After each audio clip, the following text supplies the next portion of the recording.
আসসালামু আলাইকুম বন্ধুরা, এখন আমরা দেখব use of still yet and already.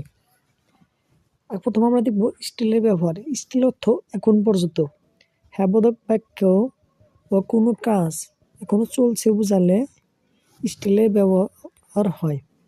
চালন কত উদাহরণ দেখে তাহলে বিষয়টি ক্লিয়ার হবে। যেমন, do you still live at Lalbagh? তুমি কি এখনো লালবাগে থাকো? My father is still alive. আমার বাবা এখনো বেঁচে আছে। My father is still alive. আমার বাবা এখনো বেঁচে আছে। Are you still interested to him? তুমি কি এখনো তার প্রতি আগ্রহী? Are you still interested to him? তুমি কি এখনো তার প্রতি আগ্রহী? Do you still hate me? তুমি কি এখনো আমাকে ঘৃণা করো? He is 14 years old and he is still unmarried. তার বয়স 40 বছর, সে এখনো অবিবাহিত। এতক্ষণ আমরা দেখলাম স্টিলের ব্যবহার। এখন আমরা দেখব এইট এর ব্যবহার। এখন এইট অর্থ এখন পর্যন্ত। নাবোধক বাক্য ও কোনো কাজ এখনো শুরু হয়নি বোঝালে না বাক্যটা হবে নাবোধক এবং কোনো কাজ এখনো শুরু হয়নি। চলুন একটা উদাহরণ দেখি। যেমন, why didn't you go yet? তুমি এখনো যাওনি কেন? এখানে ডিড নট বাক্যটি নাবোধক।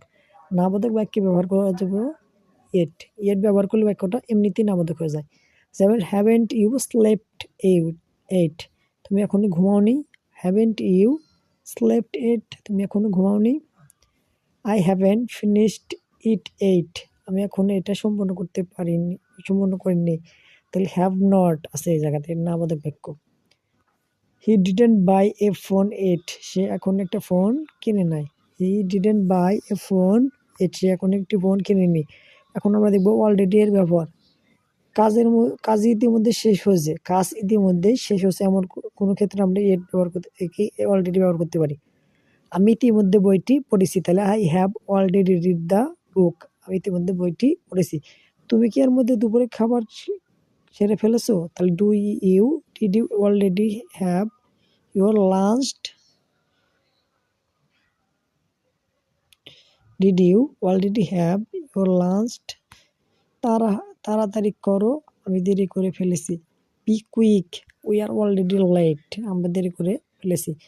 আজকে আমরা দেখলাম ইয়েট, অলরেডি এবং স্টিলের ব্যবহার।